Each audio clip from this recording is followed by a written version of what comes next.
જય શ્રી કૃષ્ણ બાળ મિત્રો, કેમ છો બધા? મજામાં ને? હું પણ મજામાં છું. તો ચાલો આજની વાર્તા સાંભળીએ. આજની વાર્તાનું નામ છે માતૃભૂમિની રક્ષા. ઘણા દિવસો પહેલાંની વાત છે મિત્રો. ગંગા નદીના કિનારે સુમસામ તટ પર દેડકાઓનું એક વિશાળ રાજ્ય હતું અને દેડકાઓના રાજા હતા જગતપતિ. જગતપતિના પૂર્વજ 10 પેઢી પહેલાં અહીં આવીને વસ્યા હતા. ત્યારથી તેઓ અહીંયા રહેતા હતા. બોલો, પહેલાંની પ્રજાની સંખ્યા ઓછી હતી, પરંતુ હવે તો વસ્તી વધારો પણ થઈ ગયો હતો. જ્યાં જુઓ ત્યાં દેડકા દેડકા દેડકા એ વિસ્તારમાં.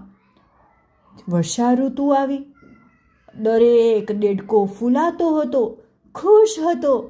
વર્ષા ઋતુ તો તેમનો તહેવાર છે મિત્રો, તમને ખબર છે? વર્ષા ઋતુ તો દેડકાઓને બહુ જ ગમે. ઢગલા બંધ દેડકાઓ પોતાના લીલો ને પીળો ને ગણવેશ પહેરી ઘરેથી નીકળી પડ્યા. કોઈ જગ્યાએ બાળકોને ચાલવાનું તથા કૂદવાનું શિક્ષણ આપવામાં આવી રહ્યું હતું, તો કોઈ જગ્યાએ સાપથી બચીને ચાલવાનું, કોઈક વાર ભાષાનું જ્ઞાન કરાવવામાં આવતું હતું, તો કોઈક વાર આવવા જવાના નિયમોનું. જો દેડકાઓને પણ એના વડીલો છે એ દરેક પ્રકારનું શિક્ષણ આપે તમારી જેમ, હે ને? રોજ જ કીડા અને મકોડાના પાકની ઉજાણી થતી હતી. ઘરડા દેડકાઓ નાના દેડકાઓને જીભને આમ તેમ ફેરવવાની એક વધારાની કસરત પણ શીખવાડતા. બોલો, થોડાક દિવસોમાં તે એટલા બધા નિપુણ થઈ ગયા હતા કે તેમની જીભ માત્ર અડકવાથી કોઈ પણ કીડી કે મકોડો બચીને ભાગી શકતો ન હતો. તેની જીભ પર લાગેલ ગુંદરથી તે ચોંટી જતા. આ પ્રમાણે બાળકો, જવાન, ઘરડા દેડકા બધા ખૂબ જ ઉજાણી કરતા હતા. ઉજાણી પછી તેનો સાંસ્કૃતિક કાર્યક્રમ થતો. કોઈક વાર ગાયન, કોઈક વાર વાદ્યની હરીફાઈ થતી અને તેઓ વિવિધ રાગોમાં આલાપ કરતા. કોઈ વાર ઝડપથી દોડવાની તો કોઈક વાર લાંબા કૂદકાની હરીફાઈનું આયોજન થતું. દેડકાઓ જગતપતિના હાથે ઇનામ પણ મેળવતા અને દેડકાઓના ઢગલે ઢગલા હસતા, ગાતા, નાચતા એક ફળિયામાંથી બીજા ફળિયામાં જતા. કોઈક વાર એકને ત્યાં ઉત્સવ ઉજવવામાં આવતો, તો કોઈક વાર બીજાને ત્યાં. કોઈકને ત્યાં નવા બાળકનું નામકરણ થતું, તો કોઈકને ત્યાં લગ્ન પ્રસંગ થતો. કોઈને ત્યાં અખંડ કીર્તન ચાલતું, તો કોઈને ત્યાં જન્મદિવસ સમારોહ. આ પ્રમાણે જ્યાં સુધી વર્ષા ઋતુ રહેતી ને ત્યાં સુધી તેઓ હસતા, ગાતા અને મોજ કરતા. વૃક્ષો અને છોડવાઓ નાઈ ધોઈને નવા નવા સુંદર વસ્ત્રો પહેરીને તેમનું સ્વાગત કરતા. તે પોતાના હાથ વડે તાળી પાડી પાડીને તેમને પ્રોત્સાહન આપતા. વર્ષા ઋતુ પૂરી થયા પછી કુંભકર્ણની જેમ આખો દેડકા સમાજ બીજા વર્ષની વર્ષા ઋતુ આવે ત્યાં સુધી ગાઢ ઊંઘમાં સૂઈ જતો અને વર્ષોથી કોઈ પણ પ્રકારની મુશ્કેલી વગર તેનો આ ક્રમ સતત ચાલતો જ રહ્યો છે. બોલો મિત્રો, પરંતુ આ વખતે તેના આ ક્રમમાં એક અડચણ આવી ગઈ. હવે એમાં થયું એવું કે એક મગર અને મગરી એ લોકો કોઈ સમુદ્રમાંથી ફરવા નીકળ્યા અને તે આ જગ્યાએ આવી પહોંચ્યા. તેને આ સ્થાન એટલું બધું પસંદ પડી ગયું કે તેમને ત્યાં જ રહેવાનો નિશ્ચય કરી લીધો. બોલો, પછી તો શું? ગંગાનું શીતળ અને પવિત્ર જળ, ચારે બાજુ દેખાતા સુંદર પર્વતો, વૃક્ષની ઠંડી છાયા, જંગલી ફળોની મોહક સુગંધ બધાને તેમના મનને મોહી લીધા. પછી જોઈએ શું? તેણે તો ત્યાં જ પોતાના ડેરા તંબુ બાંધી દીધા. બોલો, હવે તો મગર અને મગરી પાણીમાં એવી રીતે ફરતા કે જાણે તેઓ ત્યાંના એક છત્રપતિ રાજા અને રાણી હોય ને એવી રીતે ફરતા. અને આ દેડકાઓનું પાણીમાં આમ તેમ તરવું તેને જરાય ન ગમ્યું. દેડકાઓની સંખ્યા પણ ઘણી હતી. તેની ફોજ જ્યારે પાણીમાં તરતી હતી ત્યારે કોઈક વાર એકાદ દેડકું મગર સાથે અથડાઈ જતું ને તો બીજી વાર કોઈ બીજા મગર સાથે અથડાઈ જતું અને મગરો તેને પોતાનું અપમાન માનતા હતા. તેઓ વિચારતા કે દેડકાઓ જાણી જોઈને તેની સાથે અથડાય છે. એક દિવસ આ મગરી અને મગર ગંગા કિનારે આડા પડ્યા હતા. એ મજાના આરામ કરતા હતા અને મનને ગમે તેવા કોમળ તડકામાં તેની બંનેની આંખો મીચાયેલી હતી. ત્યારે ઘણા બધા દેડકા ફરતા ફરતા ત્યાં આવી ચડ્યા અને તેની સાથે ટક કરતા અથડાઈ પડ્યા. હકીકતમાં તો આમાં દેડકાઓનો જરાય દોષ ન હતો મિત્રો. મગર અને મગરી તે સમયે ઝાડના થળિયા જેવા લાગતા હતા એટલે દેડકાઓને એમ કે આ તો ઝાડનું થળિયું છે એટલે દેડકાઓ તો ભૂલમાં તેની સાથે અથડાઈ જતા. પરંતુ મગર અને મગરીને આને દેડકાઓની બદમાશી માની. તેણે ગુસ્સામાં પોતાની પૂંછડી પછાડી ટાક કરતું અને દાંત દેખાડ્યા. આંખો લાલ કરી અને દાંત કચકચાવીને મગર બોલ્યો, યાદ રાખજો, હું તમારા માના એકેને પણ જીવતો નહીં જવા દઉં. અને પછી તો બીજા દિવસથી જ મગરોનું દેડકા મારો અભિયાન શરૂ થઈ ગયું. જેટલા દેડકાઓને તેઓ મારતા એનાથી કેટલાકને ખાઈ જતા અને થોડાકને આગલા દિવસ માટે રેતીમાં દાબી દેતા, કારણ કે તેને વાસી માંસ ઘણું જ સારું લાગતું. રોજનો આ ક્રમ થઈ ગયો. ધીમે ધીમે દેડકાઓની સંખ્યા ઘટવા લાગી. બધા દેડકાઓ ગભરાવા લાગ્યા. એ છેવટે કરી પણ શું શકે? આટલા મોટા જીવનું તેઓ બગાડી પણ શું શકે? હવે તો એને માત્ર એક જ રસ્તો દેખાતો હતો કે પોતાના પ્રાણોની રક્ષા કરવા માટે આ જગ્યા છોડીને બીજે ક્યાંક ચાલ્યા જવું. પરંતુ દેડકાઓનો જે રાજા હતો જગતપતિ, એ આ માટે જરાય તૈયાર ન હતો. તેનું કહેવું એમ હતું કે આપણે મહેનત કરીને આ જગ્યાને રહેવા લાયક બનાવી છે. આપણે વર્ષોથી અહીંયા રહીએ છીએ. આની ઉપર આપણો પહેલો અધિકાર છે. આ આપણી માતૃભૂમિ છે. આપણે મરી જઈશું પણ તેને નહીં છોડીએ. અને બધા દેડકાઓ ત્યારે એક જ સ્વરમાં બોલી ઉઠ્યા મિત્રો, પરંતુ કશુંક તો વિચારવું પડશે ને. છેવટે ક્યાં સુધી આપણે આપણા વિનાશ નોતરતા રહીશું? એટલે જગતપતિ બોલ્યા, આપણે સંખ્યામાં તેનાથી ઘણા વધારે છીએ. શત્રુની વિરુદ્ધ આપણે બધા એક થઈને મોરચો સંભાળીશું. શારીરિક બળથી નહીં, પરંતુ બુદ્ધિથી તેમને હરાવીને જંપીશું. પછી તો બીજે દિવસે સવારે જગતપતિએ પોતાના કેટલાક મદદનીશોને સાથે લીધા અને મગરો સાથે વાત કરવા માટે પહોંચી ગયા. તેણે પોતાની સાથે લીધેલી ભેટ મગરોની સામે મૂકી અને હાથ જોડીને કહેવા લાગ્યા, મગરમચ્છજી, ઓ મગરમચ્છજી, હું આપની સાથે કેટલીક વાતો કરવા માંગુ છું. પરંતુ મગરે તેની વાતને સાંભળી ન સાંભળી કરી દીધી. પછી તો દેડકાના રાજા જગતપતિ વિચારવા લાગ્યા કે મગરે તેની વાત સાંભળી નથી લાગતી. તેથી બીજી વાર તે થોડા વધારે જોશથી બોલ્યો.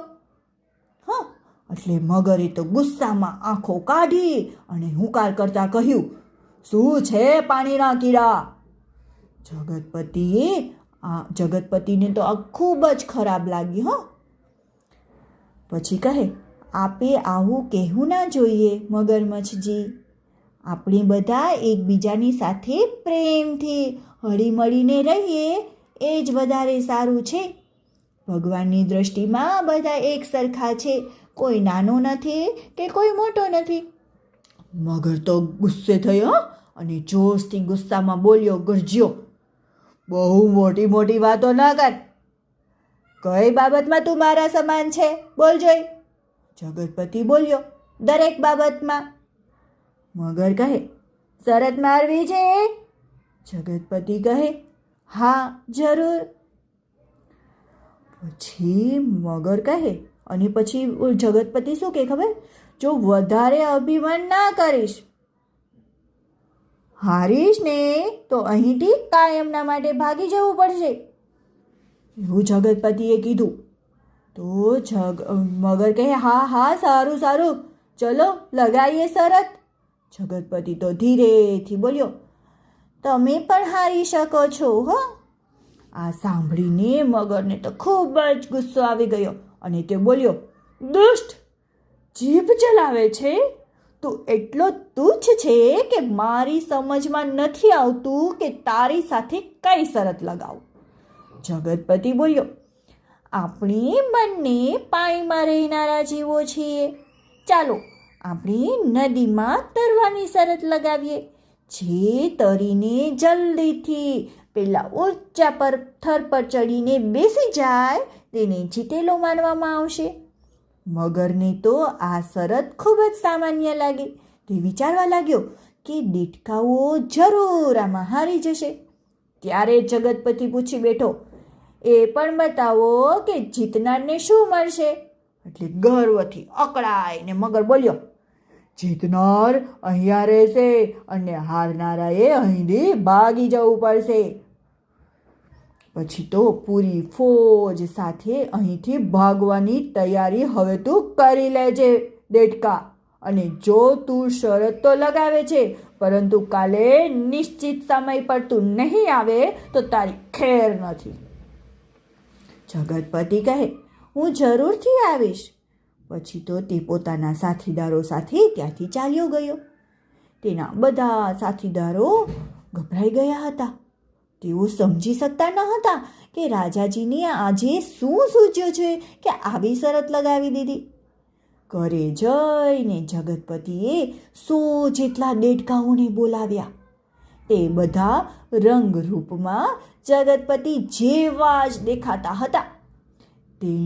તેને પોતાની યોજના સમજાવી અને બીજા દિવસે જગતપતિ અને મગર નિશ્ચિત સમય પર આવી પહોંચ્યા અને જીતની આશા માટે મગરીએ મગરને અને દેડકાઓના રાજા જગતપતિને રેતીનું તિલક કર્યું.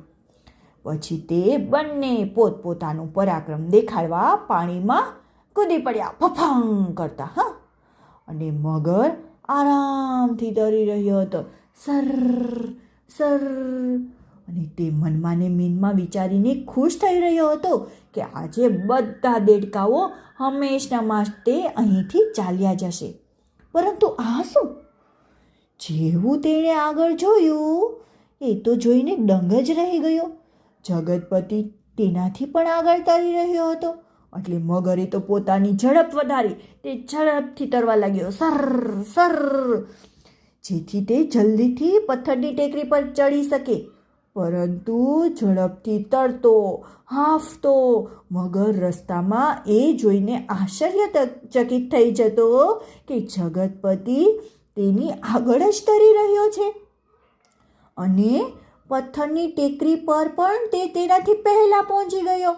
બોલો, મગરનું માથું તો શરમથી નમી ગયું. એક નાના એવા જીવથી તે હારી ગયો હતો. જે પોતાની જાત પર અહંકાર કરે છે અને કામમાં બેફિકરાઈ બતાવે છે તેને નીચું જ જોવું પડે છે, હે ને?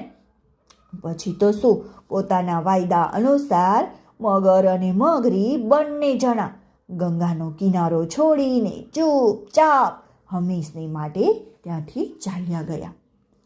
અને પોતાની યોજના સફળ થયેલી જોઈને જગતપતિ આજે ઘણો જ ખુશ હતો. મગર સાથે જીતવું મુશ્કેલ હતું. તેણે પોતાના જ જેવા રંગરૂપવાળા 100 દેડકાઓને પાણીમાં અંદરની બાજુએ સંતાડીને બેસાડી દીધા હતા. તે પહેલેથી જ પથ્થરની બાજુમાં પાણીમાં સંતાઈને બેસી ગયા હતા જગતપતિ. અને મગરને આવતો જોઈને જગતપતિએ જોરથી છલાંગ મારી અને પથ્થર પર ચડી ગયો હતો. બધા દેડકાઓ ભેગા થઈ અને જોર જોરથી જગતપતિની જય બોલાવી રહ્યા હતા. જગતપતિ કહી રહ્યા હતા કે ભાઈઓ, વિપત્તિમાં કદીએ ધીરજ ના ખોવી જોઈએ. આપત્તિમાં રડવાથી અને પરેશાન થવાથી તેમાં વધારો થાય છે, તે ઓછી નથી થતી. જો આપણે મુસીબતમાં ધૈર્યપૂર્વક વિચાર કરીએ અને તે પ્રમાણે કાર્ય કરીએ તો જરૂર ને જરૂર કોઈ ને કોઈ ઉપાય મળી જ આવે છે. અને મુસીબત કોના પર નથી આવતી મિત્રો, પરંતુ જે સાહસથી અને મનોબળથી તેનો સામનો કરે છે તેને ભગવાન પણ મદદ કરે જ છે અને તેને વિજય પ્રાપ્ત પણ થાય છે. જગતપતિએ જોયું કે કેટલાક દેડકા ગુપસુપ ગુપસુપ ગુપસુપ કરી રહ્યા હતા અને તે ચોક્યો અને કશું સમજ્યો અને બોલ્યો, ભાઈઓ, આપણે શત્રુને છળના બળે જીત્યો છે, પરંતુ માતૃભૂમિની રક્ષા કરવી ખૂબ જ જરૂરી છે. શત્રુની દુષ્ટતા દૂર કરવા માટે તેની નીતિથી જ તેને હરાવવો પડે છે, પરંતુ પોતે તેવા ન બનવું જોઈએ. જગતપતિનો મંત્રી કહેવા લાગ્યો, મહારાજ, સાચું કહી રહ્યા છો. આ આપણી માતૃભૂમિ છે. જે આની ઉપર પોતાનો અધિકાર સ્થાપવા માગશે તેના આપણે દાંત ખાટા કરી નાખશું. પછી તો બધા દેડકાઓએ પોતાના રાજા અને મંત્રીની વાતનું સમર્થન કર્યું અને તથા તેણે વિજયની ખુશાલીમાં શાનદાર ઉજાણી કરી. અને તે દિવસે તો બધા ખુશીથી ફૂલાઈને આખો દિવસ ઉછળ્યા, કુદાકા માર્યા, ખાધું પીધું અને ધમાચકડી મચાવી. તો મજા આવી ને મિત્રો, હે ને? આજની વાર્તા પૂરી, બાળકોની મજા પડી. કાલે મળીશું ફરી વાર્તા લઈને નવી. જય શ્રી કૃષ્ણ.